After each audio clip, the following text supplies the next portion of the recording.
안녕하세요. 오늘은 9월 4일 연중 22주간 수요일이고요. 오늘 복음 말씀은 루카복음 4장 38절에서 44절입니다. 드디어 어제 네 번째 유튜브 찍었던 것이 성공했어요. 분명히 저는 한다고 그랬죠. 그죠? 네, 오늘은 4장 38절에 44절인데요. 시몬의 병든 장모를 고치시고 많은 병자를 고치시는 내용이에요. 이것을 저는 이제 제목을 드려본다면 많은 병들이 있잖아요. 병들의 어떤 그 느낌들, 병 센스라고 하죠. 오늘 복음에서 많은 사람들이 갖가지 질병을, 그러니까 사람들이 갖가지 질병을 앓는 이들을 있는 그대로 모두 예수님께 데리고 왔다 하는 말로 시작하죠. 저도 매번 봉송체 가고 병자성사를 갑니다. 각종 질병으로 고통받는 분들을 많이 만나죠.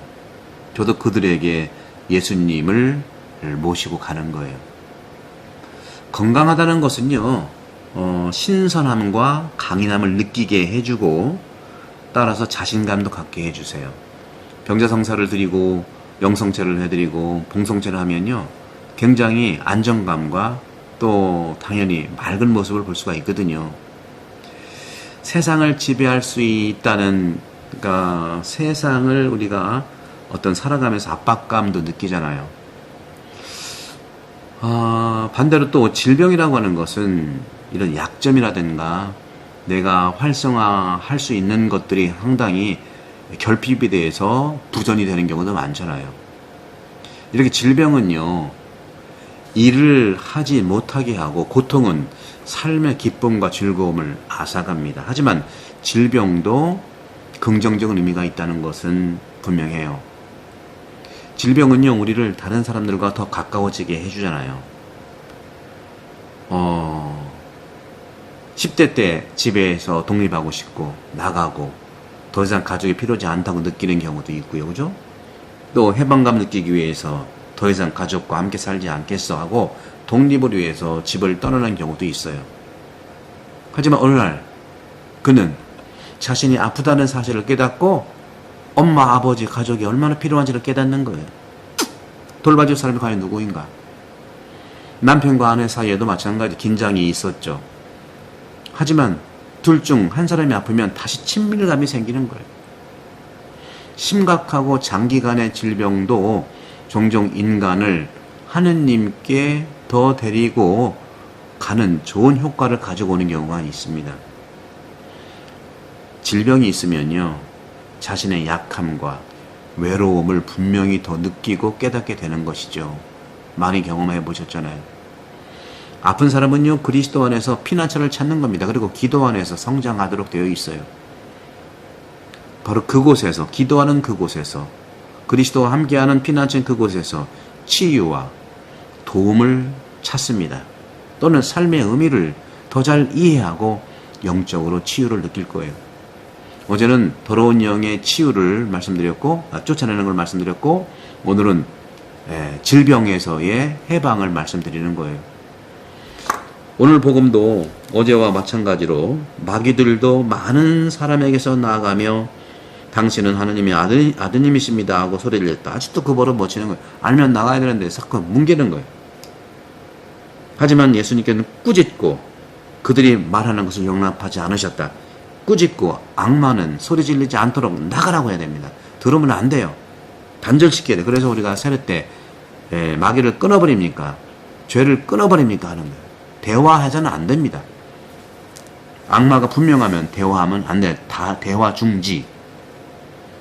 당신이 그리스도임을 그들이 알고 있었기 때문이다 하는 거예요. 악마들이 많이 나았다는 거죠.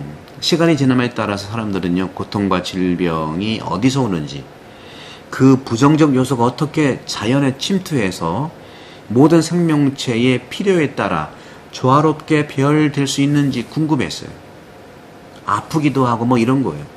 영화 파묘도 제가 이제 보다가 말았습니다만은 그런 부분들을 얘기하는 거. 이유 없이 아픈 그런 부분들. 이거 바로 악마의 장난이 되는 부분이 있죠.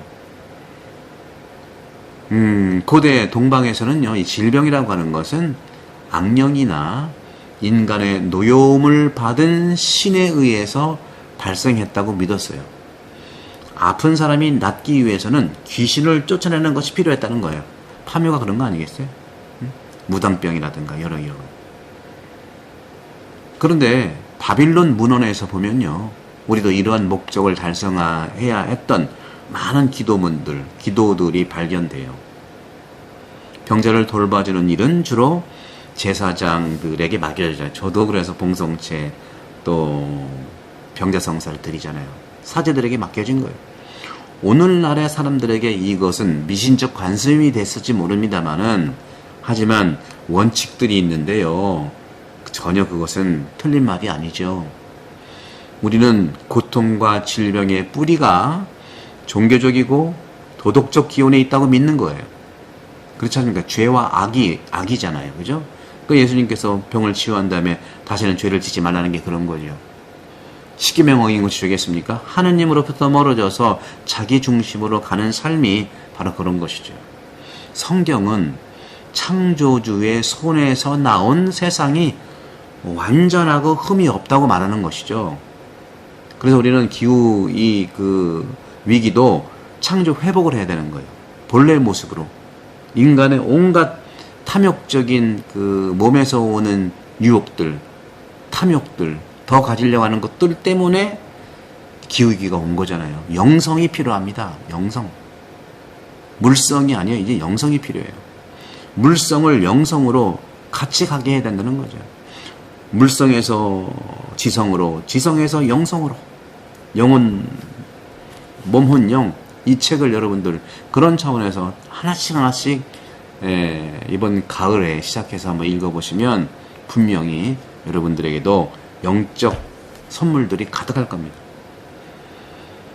질병은 우리와 나와 하느님과의 타락한 관계를 얘기하는 거예요. 멀어진 관계를 얘기하는 거예요. 생명의 첫 번째 근원에서 멀어지는 것을 반영하는 거예요. 오늘 주님께서 그렇게 말씀하세요. 예수님께서는 여기 말씀하셨죠? 한 사람 한 사람에게 손을 얹어서 그들을 고쳐주셨다. 예수께서는 한 사람 한 사람에게 손을 얹으시 그들을 고쳐주신 거예요. 종교적 의미는 질병과 질병사 연관성을 추구합니다만은 육체적 악과 도덕적 악 사이에 바로 죄가 있는 건데, 성경에서 질병은 하느님이 주신 형벌, 다시 말하면 주님과의 계약을 지키지 못한 결과로 간주되는 거예요. 하느님이 그냥 주는 게 아니에요. 여러분들이 그 계약을 지키지 않았기 때문에 오는 그런 형벌이죠. 신학자들은 또한 신의 형벌이 의학적 성격을 갖고 있다고 얘기해요. 의학과 무관하지 않죠, 당연히. 왜? 몸은 정신과 마음과 영과 연결되어 있기 때문에 그런 거예요. 따라서 신의 형벌이 의학적 성격을 갖고 있고 영적인 약, 영약의 역할을 한다고 말합니다. 물질의 약은 약이지만 신의 형벌은 영약이라는 거예요. 질병은요, 우리 한계를 인식하고 죄를 완전히 알아차리도록 이끄는 목적을 가지고 있어요. 가장 중요한 최고의 질병 중에 질병이 뭐냐? 자신을 모르는 병이에요. 병 중에서 모르는 병이 가장 위험한 병이잖아요. 그래서 내 한계를 알아차리고, 이 영혼 돌봄이 내 한계를 알아차리라는 나를 알아차리자는 거예요. 그리고 죄를 완전히 인식하도록 이끄는 목적을 가지고 있고, 아픈 사람은 이런 질문으로 자문을 해봐야 돼요. 하느님이 나의 충만한 삶을 제한하시는데 내가 어떤 면에서 실패했는가? 아담과 하와 보세요. 다른 건 다 괜찮다. 선악과 먹지 마라. 그 제한을 뛰어넘었죠. 그게 병이거든요. 그게 죄거든요. 종종 치유는 이전보다 더 나은 방법으로 자신의 강점을 사용하겠다는 도덕적 선택적 결정 후에, 결정 후에야 오는 거예요. 하지만 성경은 질병과 죄의 관계를 문자 그대로 받아들이지 말라고 경고합니다. 질병은 개인의 결점에 대한 형벌이 아니에요. 인간성의 결과고요. 하느님으로부터 멀어진 그 틈새에서 나오는 아픔이에요. 고통이고.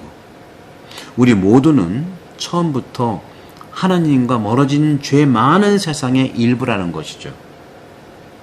우리 모두는 태초부터 하나님 모습대로 창조됐는데 그 아담과 하와의 그 한계를 지키지 않고 뛰어넘는 인간의 욕망, 더 갖고 싶고 하나님처럼 되고 싶은, 그래서 하나님과 멀어진 죄 많은 세상의 일부가 바로 우리 모두의 모습이다.